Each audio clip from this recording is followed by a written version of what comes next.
You don't deserve to call yourself our son." My father's words cut through the evening air of our family home. The same home I'd just saved from foreclosure 2 weeks ago. I stood there, stunned, as my mother sat silently at the kitchen table, refusing to meet my eyes.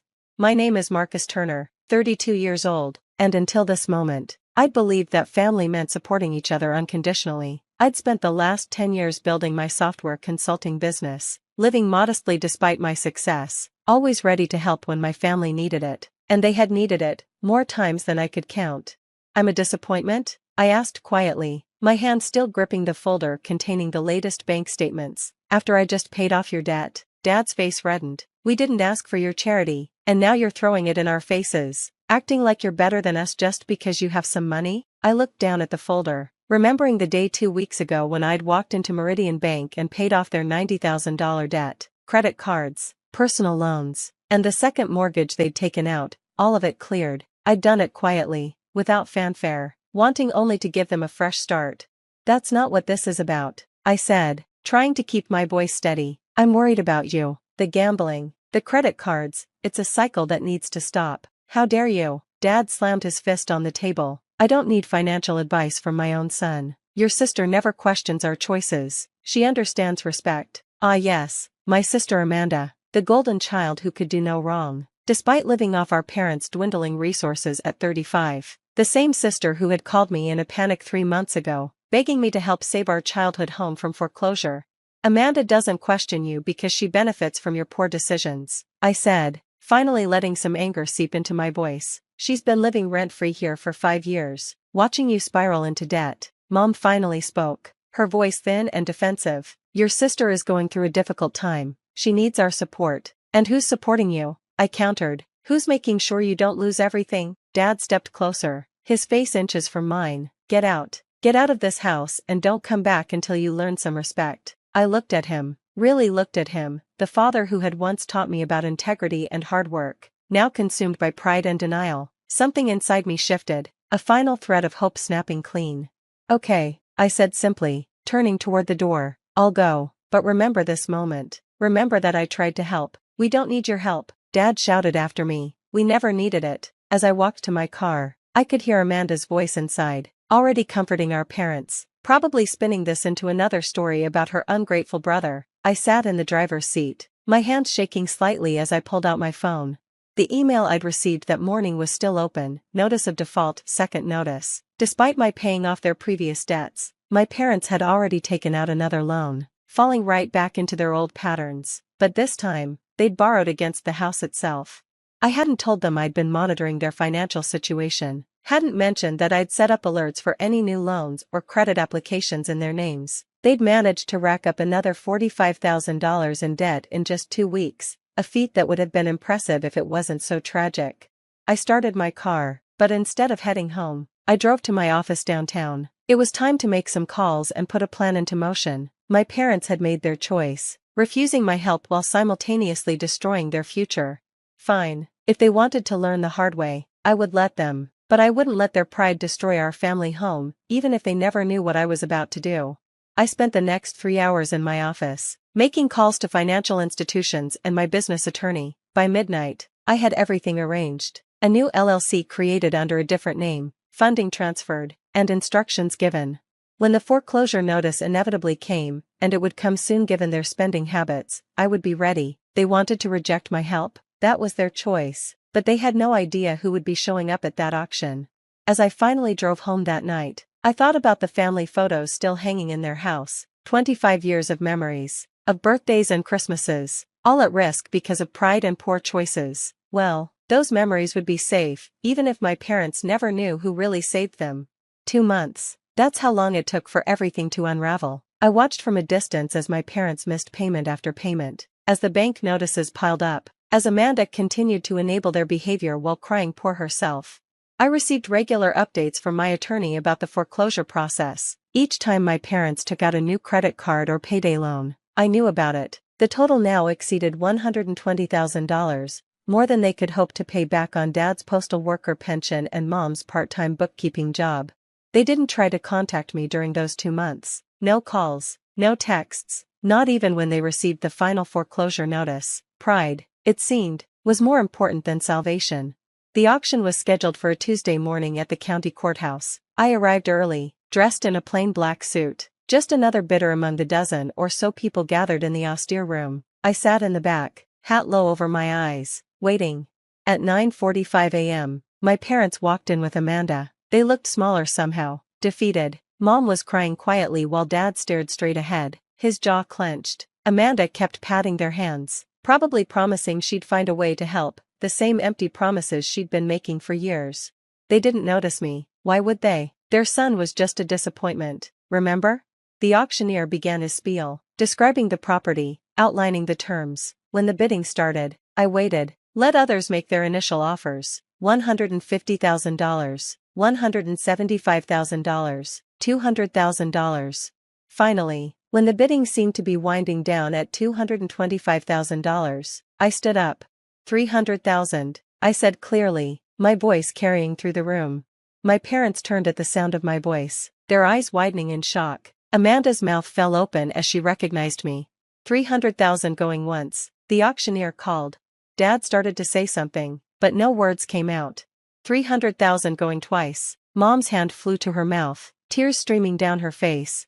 Sold, to the gentleman in the back. I walked to the front of the room, passing my stunned family without a glance. As I signed the paperwork and handed over the cashier's check, I could feel their eyes on me, could hear Amanda's whispered, "Oh my God." They were about to learn that sometimes the biggest disappointments come with the most expensive lessons. The silence in the courthouse hallway was deafening. I stood by the water fountain, reviewing the final paperwork with my attorney, Sarah, when I heard their footsteps approaching. Marcus, my father's voice, smaller now, without its usual thunder. Son. I turned slowly, facing my family for the first time since the auction. Dad looked aged, the lines around his eyes deeper than I remembered. Mom clutched her purse like a shield. Amanda hovered behind them, her expression a mix of calculation and fear. What are you going to do? Mom asked, her voice barely a whisper. Where will we go? I studied them carefully, remembering all the times they dismissed my concerns, rejected my help, chosen pride over practical solutions. You have 30 days to vacate the property, I said, keeping my voice professionally neutral. Standard procedure. 30 days? Amanda stepped forward, her designer purse swinging on her arm, probably another gift from our parents' credit cards. You can't do this to them. They're your parents. Interesting. I turned to face her directly. Where was this concern when they were drowning in debt? When they were taking out payday loans to cover your car payments? Sarah cleared her throat softly, reminding me to stay calm. We'd prepared for this confrontation.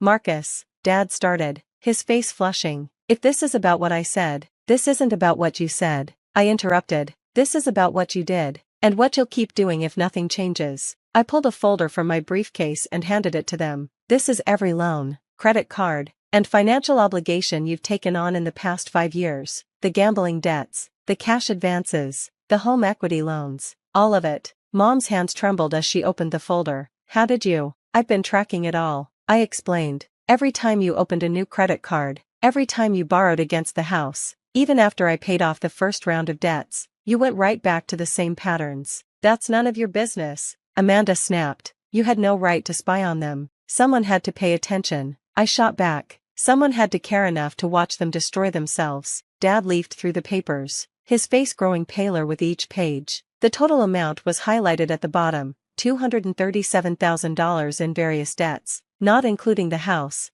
I don't understand, he muttered. It can't be this much, but it is, I said quietly, and it would have kept growing. The gambling, the loans to cover the gambling, the new credit cards to pay off the loans. A perfect spiral that would have ended with you losing everything anyway. So your solution is to make them homeless? Amanda's voice rose sharply. To humiliate them? I turned to Sarah and nodded. She pulled out another folder.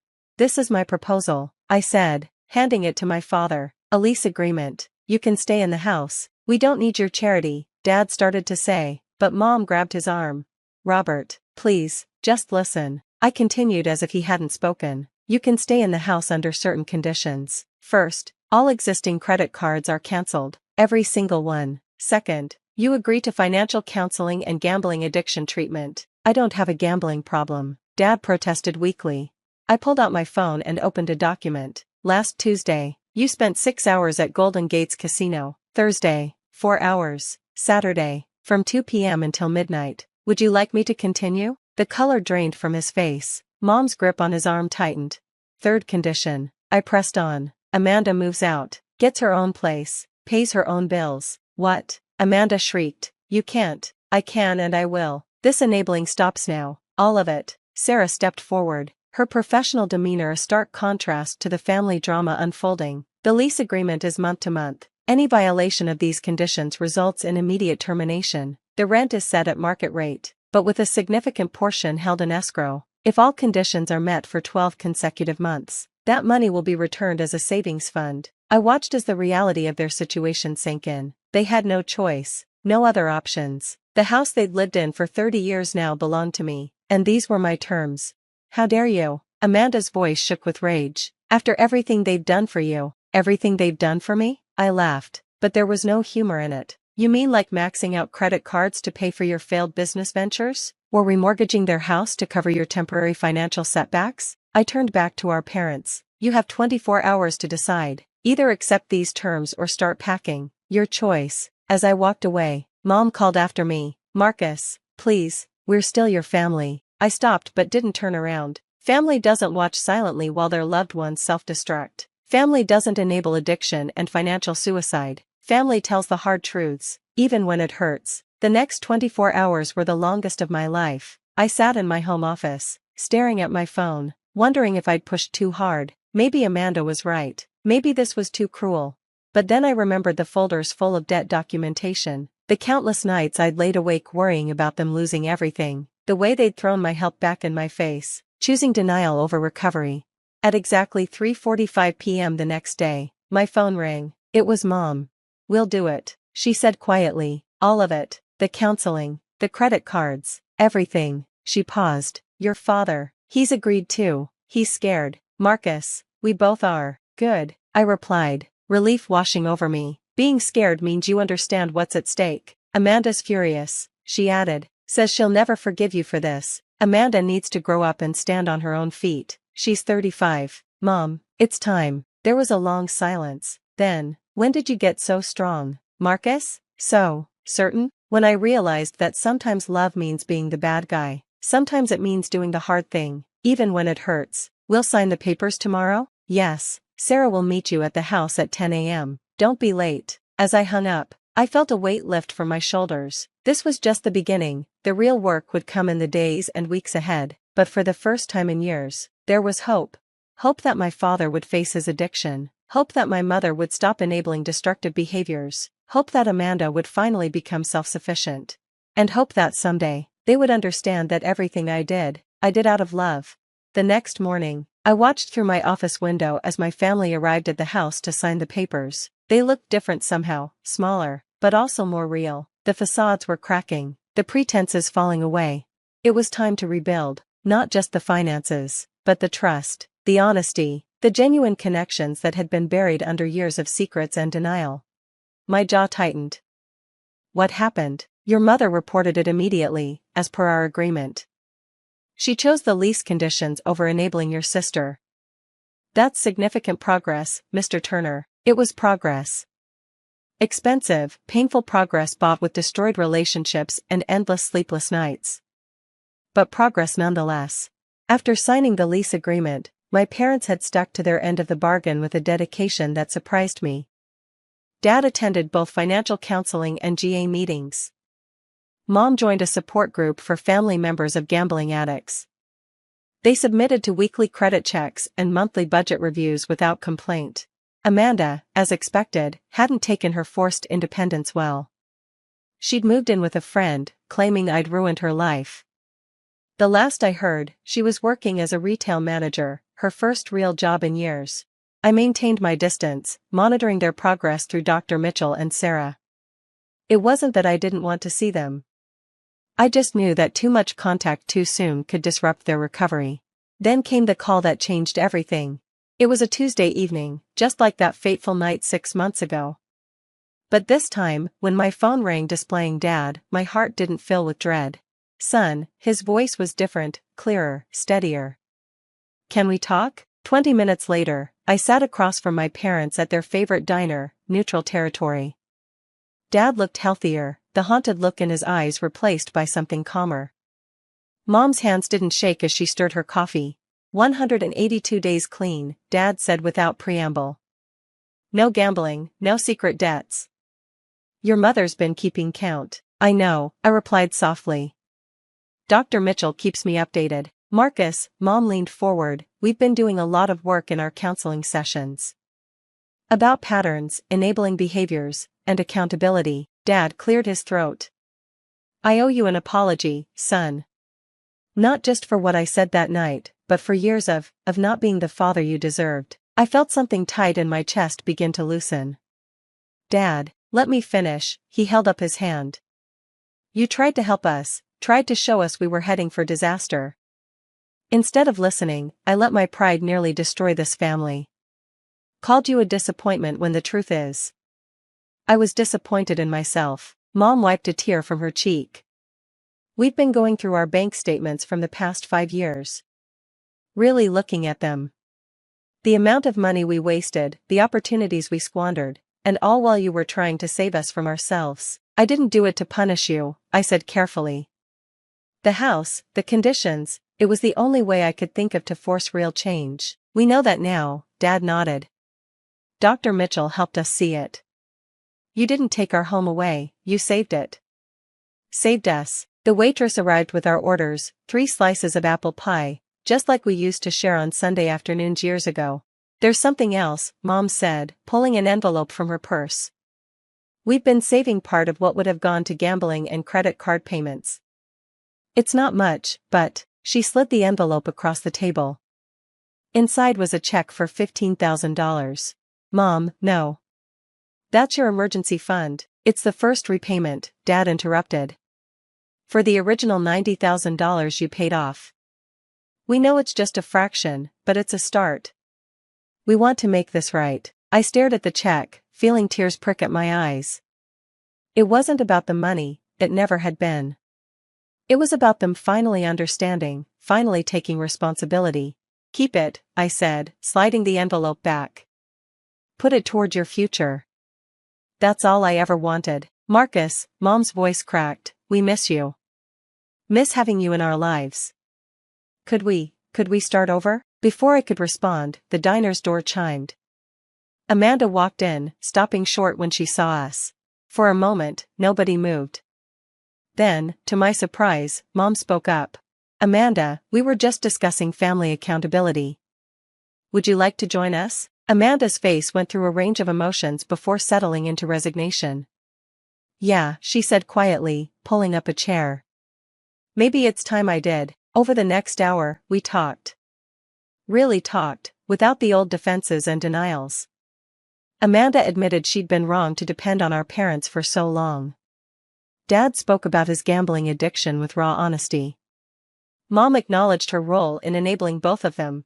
And I finally told them how much it hurt to watch them self-destruct, how desperate I'd been to find a way to help that they couldn't reject. 2 weeks later, I arrived at the house, their house, my house, our house, for Sunday dinner. The first of what would become a new tradition. The living room had been transformed into a budget planning station, with spreadsheets and financial goals posted on the walls alongside family photos. Dad proudly showed me his 1-year GA plan. Mom had started teaching basic budgeting classes at the community center, turning her hard-learned lessons into help for others. Even Amanda had signed up for financial literacy courses at the local college. As we sat down to eat, Dad raised his glass of water. To second chances, he said. And to the son who loved us enough to be the bad guy. Mom reached for my hand. Are we still a disappointment? I squeezed her fingers, remembering that awful night 6 months ago. No, I said truthfully. You're a miracle in progress. 1 year later, I transferred ownership of the house back to my parents. Not as a gift, but through a carefully structured purchase agreement they'd developed with their financial counselor. They'd insisted on buying it back, part of their commitment to maintaining their newfound financial responsibility. Amanda had moved into her own apartment, started a small online business, and was managing it responsibly. She'd even started dating someone new, an accountant, of all people. The day we signed the transfer papers, Dad pulled me aside. In his hand was his 1-year GA chip. I want you to have this, he said, pressing it into my palm. Because without you, I wouldn't have earned it. I looked at the chip, then at my father, my proud, stubborn father who had finally learned to accept help, to admit weakness, to embrace change. Keep it, I said, closing his fingers back around it. But promise me something? Anything, son. Promise me you'll remember that sometimes love looks like an auction paddle. Sometimes it looks like a hard truth. And sometimes, he finished, pulling me into a hug, it looks like a son who refuses to give up on his family. As we joined Mom and Amanda in the kitchen, I looked around at my family, scarred but healing, damaged but rebuilding, finally facing reality together. They weren't perfect. Neither was I. But we were learning that real love isn't about enabling or avoiding conflict. Sometimes, real love means being strong enough to be the villain in someone's story, until they're ready to write a better ending for themselves.